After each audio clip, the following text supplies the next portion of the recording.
I held the invitation in my hands. The gold embossed letters shimmered under the light. Mark and Ashley were getting married in Palm Beach, Florida. My mother had called it the social event of the year. It was almost funny, considering Mark had once laughed at me for leaving college to start my own project.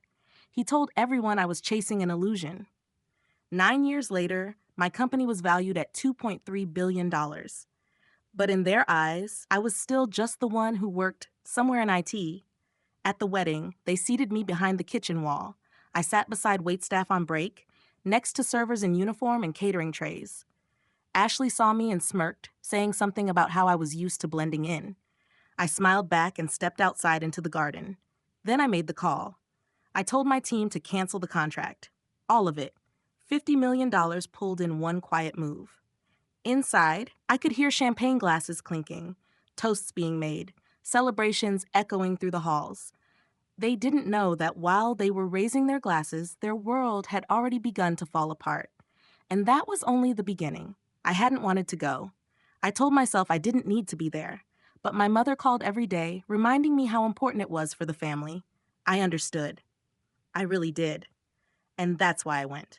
Not for them, but to bring something to a close. The wedding invitation came by regular mail. No note inside, no personal message, not even a simple, hope you can make it. Just a thick, expensive envelope with a gold-trimmed card. My name was printed in raised lettering across the center. Claire Morris. No Dear Claire, no middle name. Just Claire Morris, like I was a stranger attending out of obligation. I held it in my hands for a while, flipping it over, feeling the weight. Not because I was sentimental, but because I've always had this habit. Years ago, I used to turn over my first contracts like that, sitting at a wobbly workbench I'd built myself from plywood. It grounded me. The card was beautiful in a sterile way, white and gold, crisp lettering, elegant layout. The date was 3 weeks away. The location was a luxury oceanfront hotel in Palm Beach. The dress code was strict. Formal black tie, no exceptions. It was my brother Mark's wedding. He was marrying a woman named Ashley Ryan, the daughter of a powerful man who ran one of the biggest pharmaceutical companies in the South. I knew the name because her father's company had been in talks with mine for months. What no one in my family knew, not Mark, not my parents, was that the deal was with me. Not the IT girl, not the one who dropped out, but the founder and CEO of a tech firm worth over $2 billion. 9 years ago, when I left medical school to start my company, Mark said I was throwing my life away. He told my parents I'd come crawling back when I ran out of money. I didn't. Instead, I worked 18-hour days in my garage with nothing but coffee, stubbornness, and a second-hand laptop. I went through years of silence from family dinners, birthday parties I wasn't invited to, and comments about how I chose this path. They stopped asking how I was doing because they assumed they already knew. In their eyes, I had failed. It never occurred to them that I might be building something far bigger than anything they could see. I placed the invitation on the edge of my desk and turned back to my screen. 3 contracts needed my signature by end of day. One of them was the $50 million deal with Ryan Biologics, the same company that kept Mark employed. They didn't know it yet, but they were negotiating with the person they thought didn't belong in the family photos. I had kept my ownership hidden, running Atlas Industries through holding companies and quiet partnerships. I liked it that way.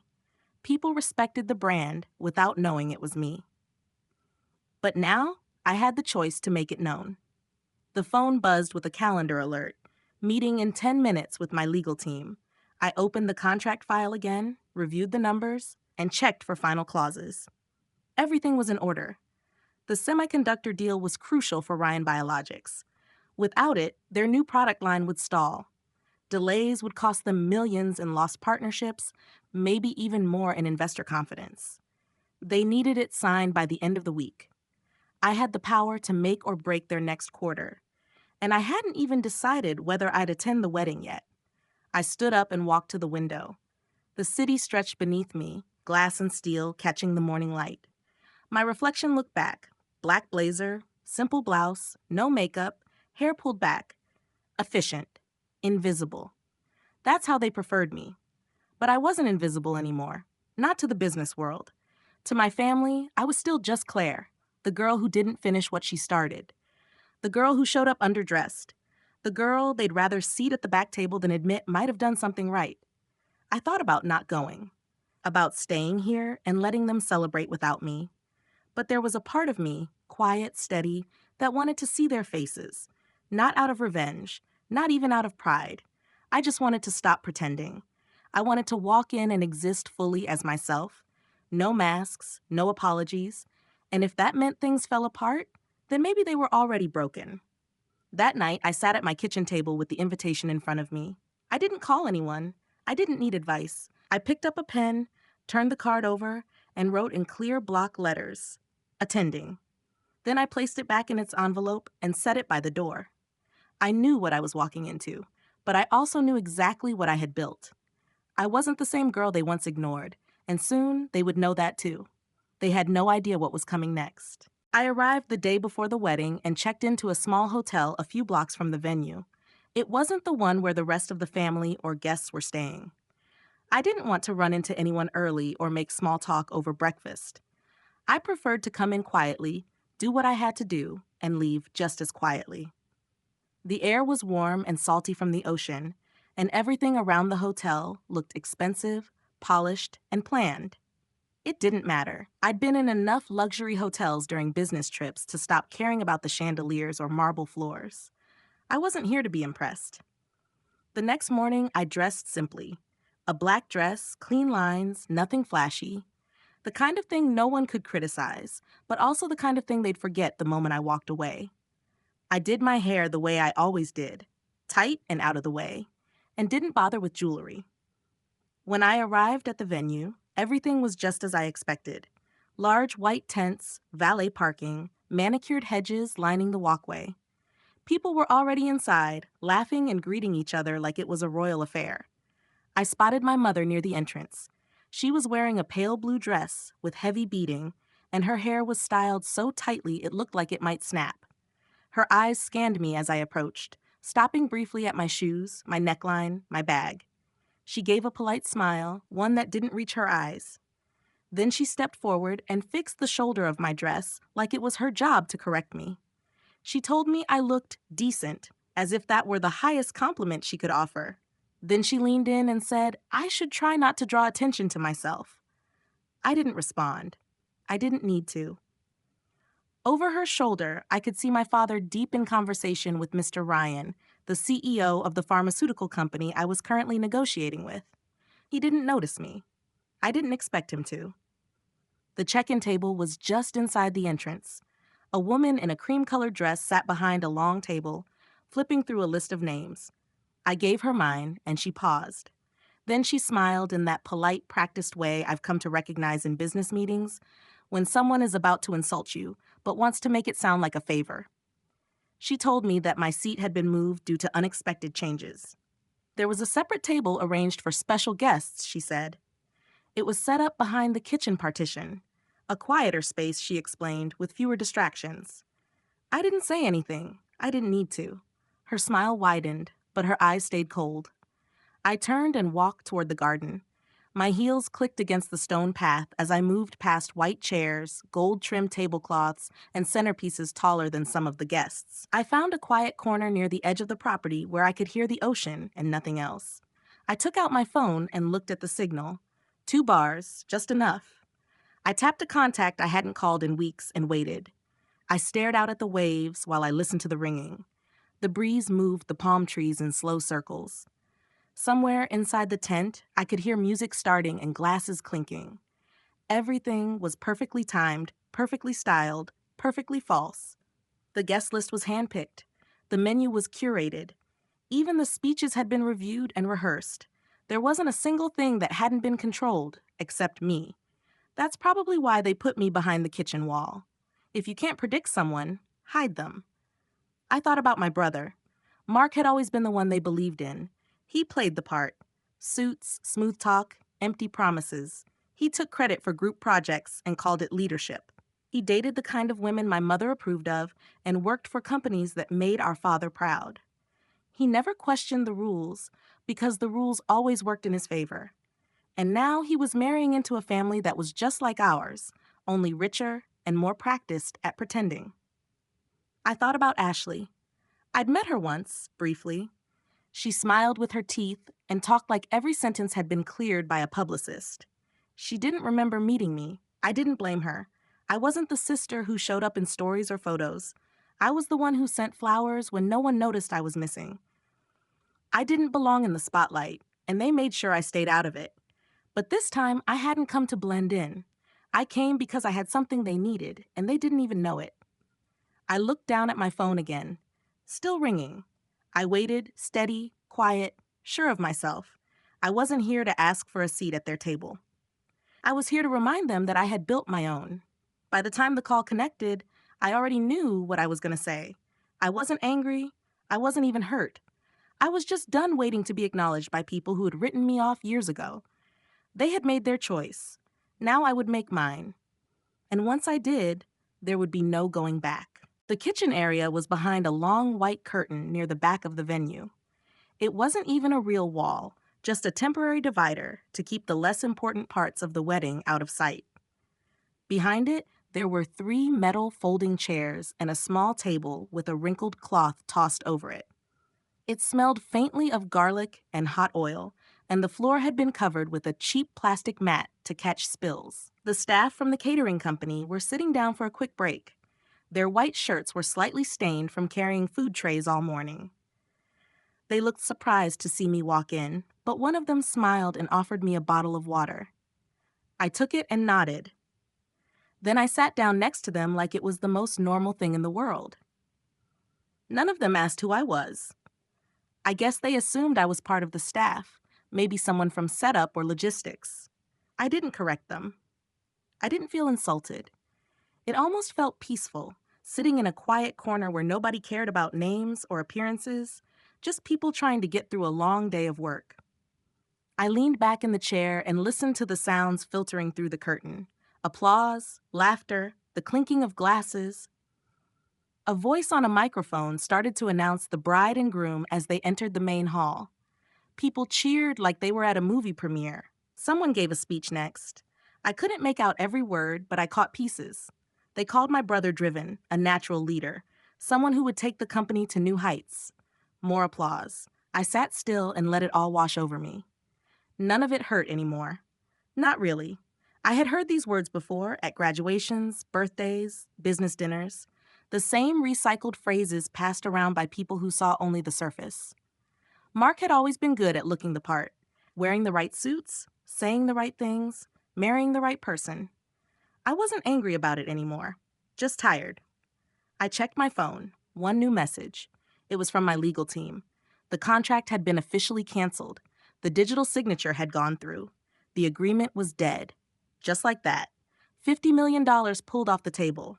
They had no idea yet.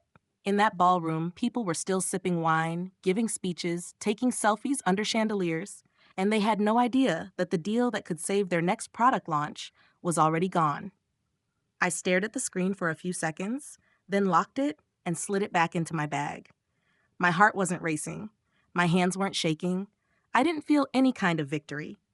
It was just a decision, clear and final, like closing a door that had been left open for too long. I stood up and thanked the catering guys. One of them gave me a half wave, already halfway through a sandwich. I pushed the curtain aside and stepped back into the main hallway. Instead of returning the way I came, I walked toward the grand entrance. I passed rows of tables, now mostly filled with laughing guests. Some of them turned their heads slightly when they saw me, but quickly turned back to their conversations. I saw my mother at a distant table, laughing a little too loudly, her hand resting on the arm of someone important looking. My father was at the center of a circle of men in tailored suits, all nodding as if every word he said was gold. None of them noticed me. I kept walking until I reached the main doors. The hallway beyond was quiet and cool, lined with flowers and candles. My heels tapped softly against the marble as I moved forward. I stopped in front of a mirror hanging by the entrance. My reflection looked calm. Clean black dress, no expression, no signs of anger or sadness, just quiet. It was strange how invisible you could feel in a room full of people. But it was also a kind of freedom. I wasn't playing a part. I didn't need to smile when I didn't want to or pretend to be impressed by speeches that meant nothing. I had made my decision. They had made theirs. And now the first thread had been pulled. What came next would unravel everything. Mark was holding a glass of champagne when I walked up to him. The room was full of laughter and soft music, the kind that plays just loud enough to drown out awkward conversations. People were gathered around round tables covered with white cloths and tall flower arrangements. Ashley noticed me first. She turned her head with that practiced smile she always wore in photos, the one that looked polite but empty. I could tell she hadn't expected to see me again, at least not so soon after assigning me a seat behind the kitchen wall. Her face didn't change much, but her eyes flicked down to my dress, then quickly back up like she was checking for signs of drama. I didn't give her any. Mark turned a moment later. He looked relaxed, like someone who believed the day belonged to him. His suit was tailored, his hair perfectly styled, and he looked like the version of himself he always wanted people to see. I remembered that version well. It was the same one he used in job interviews, in family photos, and his engagement announcement. He was always smooth, always controlled, always just polished enough to be admired but not questioned. When he saw me standing there, something in his face shifted. It was small, almost unnoticeable. A slight lift of the eyebrows, a tightness in his mouth, recognition mixed with discomfort. There was a silence that lasted just a little too long, a pause that didn't fit with the tone of the room. Around us, people were still talking, still clinking glasses, but it felt like the sound had dropped out in a small circle around us. I reached into my bag and took out my phone. My hand was steady. I didn't rush. I just pulled up the screen and held it out in front of him. He looked down and read the message on display. It was simple. The contract had been canceled. Signature confirmed. No drama. No explanation. Just a few quiet words that carried everything behind them. His smile faded slowly, like someone wiping condensation off a mirror. At first, he didn't react. He blinked a few times and stared at the phone, as if trying to make sense of what he was seeing. Then he looked up at me, and his face turned pale. It was the first time in years I had seen him lose his balance, even if only for a second. He asked what it was, still pretending not to know. Still hoping, maybe, that it was a mistake. I told him it was about the semiconductors, the ones they needed for their product line, the ones they couldn't launch without, the ones they were supposed to get from Atlas Industries. My company. The realization hit him all at once. His mouth opened slightly, but no sound came out. I saw his fingers tighten around the stem of the glass. He had never asked me what I did, never asked how my little business was going. Not once in 9 years. He had assumed I had failed because I didn't tell him I had succeeded. That was his mistake. His face went from pale to gray, his eyes darting toward Ashley and then back to me. I could see the panic beginning to grow under the surface, the fear that this day, his perfect day, might not go the way he had imagined. Around us, the noise had started to slow. People sensed something had shifted. Conversations faded. A few guests were watching us, pretending not to. Ashley was still beside him, her hand lightly resting on his arm, but she wasn't smiling anymore. Her posture had changed. She leaned in slightly, listening. I could see her reading the tone, sensing that something serious was happening, but not yet understanding what. Mark tried to speak again, but I didn't let him. I didn't raise my voice. I didn't accuse him. I simply told the truth, out loud, in the same even tone I had used in boardrooms and investor calls. And that was enough. I watched his world crack, just a little, right there in front of me. The public image he had worked so hard to build started to falter. He wasn't just a man in a nice suit with a bright future. He was someone who had ignored the wrong person for too long, and now that person was standing in front of him, calmly taking back what was never truly his. The silence between us grew heavier. He was waiting for me to take it back, to explain that it was just a warning, just a misunderstanding. But I didn't. I didn't owe him that. I had given him years to see me, to ask, to care. He never did. And now it was too late. His hand was still around the glass, but his confidence was gone. That was the moment I saw him for who he really was. Not the brother I once looked up to, but a man who only valued people when they fit into his idea of success. And now, in front of everyone, I no longer fit the version he wanted. I had become the reminder of everything he didn't control. And he was just beginning to understand that nothing would ever be the same again. The first calls started coming in less than 24 hours after the wedding. At first, they were quiet, controlled, trying to sound casual. People from the Ryan Biologics team asking for small clarifications. They wanted to confirm a detail, double check a deadline, anything that might give them hope it wasn't real. But I knew the tone. I had heard it many times in boardrooms when something important began slipping through someone's fingers. They were hoping for reassurance, but I didn't offer any. The message was clear. The contract was gone. The parts they needed would not arrive. The launch they had planned for months would not happen. The next day, things got louder. Investors started asking questions. Their quarterly roadmap had included the Atlas Industries shipment. Without it, the projections fell apart. Stock analysts noticed. The market responded. By the end of the second day, their shares had dropped more than 10%. Then 15. Rumors spread fast. Clients got nervous. Smaller partners began pulling out of side projects. I didn't have to say anything.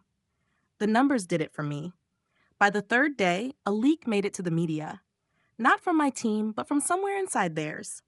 It always happens like that. Someone who overheard too much in a hallway. Someone who pieced together a few details. The story broke in a quiet corner of the tech and finance world, but it spread fast. Atlas Industries had pulled out of a major contract with Ryan Biologics. Analysts called it a devastating blow to the pharmaceutical company's expansion plan. The headlines used words like collapse, chaos, urgent restructuring. I watched it all unfold from my office, calm, focused, and completely unsurprised. A week after the wedding, I signed the final papers that gave me controlling interest in 3 of their key suppliers. The deal had been in the works for months. It wasn't something I decided at the reception. It was planned, clean, legal. I had seen how much they relied on a supply chain that was too fragile, too centralized. I followed the links, made the offers, and waited. Now those links were mine. Every time their company tried to move, they would run into me. It wasn't about revenge. It was about clarity. They needed to understand that ignoring me came with consequences. Not because I wanted power over them, but because they had treated me like I didn't exist. And now I was everywhere they turned. Mark stopped answering calls. I heard through someone else that he took a leave from work, said he needed to focus on his family.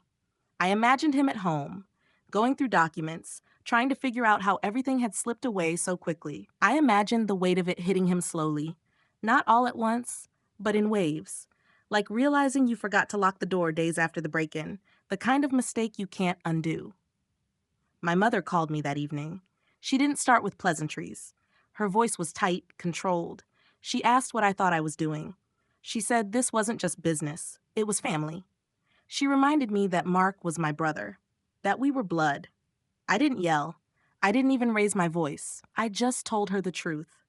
Mark had been my brother until the moment he decided I wasn't worthy of a seat among his guests, until he watched me get pushed to the side and did nothing, until he stood next to a woman who mocked me and said nothing to stop her. There was a pause on the line. Then she said they didn't know, that they had no idea what I had built, what I had become, that they had never meant to hurt me. But it was never about intention. It was about what they chose to see and what they chose to ignore. And they had ignored a lot. I could have explained it all. I could have told her about the nights I worked until sunrise, about the investors I convinced with nothing but prototypes and grit, about the first $1 million deal I signed in a borrowed suit. But I didn't. I didn't owe them those pieces of my life.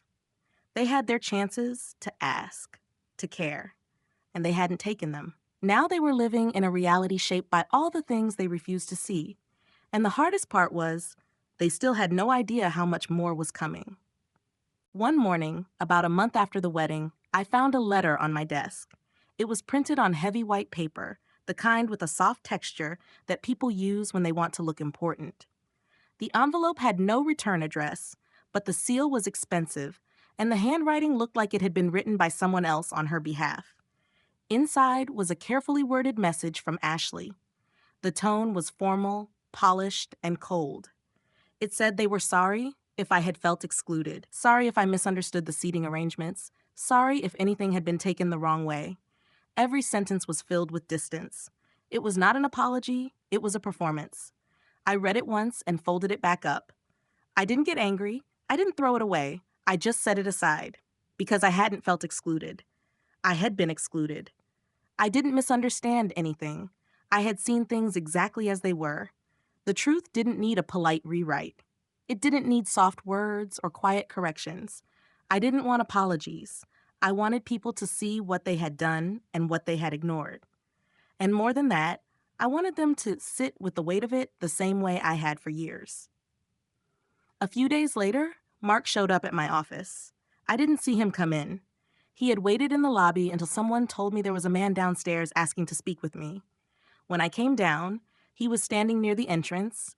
Not in a suit like usual, not wearing that confident look he had worn at every family event. He looked smaller, like the air had gone out of him. His shirt was wrinkled and his eyes were tired. I stopped a few feet away and waited. He didn't speak at first. He looked at me like he didn't know where to begin. Then, in a quiet voice, he asked for a chance. Not forgiveness, not understanding, just a chance to make things right. I thought about everything he had said to me over the years, the way he dismissed my choices, the way he laughed when I dropped out of school, the way he let people treat me like I didn't matter. He once told me I would come crawling back when I ran out of money. He believed that for years. But here we were, and the truth was different. It was him who had come back. It was him who had lost his footing. And I was the one holding the decision in my hands. I didn't say much. I handed him a folder. Inside were the terms of a possible restructure. A real offer, not an act of revenge. Numbers, deadlines, clear expectations. I wasn't trying to destroy him. I just wasn't going to protect him anymore. If he wanted a future, he'd have to build it the way I did, without shortcuts, without a safety net, and without assuming the world owed him something. He took the folder slowly, his fingers brushing the edge like he wasn't sure if he should even be touching it. He didn't thank me. He didn't cry. He just nodded once and left. I watched him walk away, not with bitterness, but with clarity. There was no victory in that moment, just truth. He had seen what he had missed for years, and now he had to live with it. I went back upstairs and sat at my desk. The office was quiet, sunlight pouring in through the windows. On the corner of the desk was the invitation from the wedding, the one with the gold letters and perfect edges. It was empty now, just a shell. I had kept it for some reason, maybe as a reminder, maybe as proof. I looked at it for a long moment, then closed the drawer and turned my attention back to work. What they had given me that day wasn't pain. It was freedom. I had stopped waiting for their approval. I had stopped needing their recognition. They had taught me that love with conditions isn't love at all. And from that lesson, I had built something stronger than any apology could offer. But part of me knew the story wasn't finished yet. Because when people finally see what they lost, they often come back, hoping it's not too late.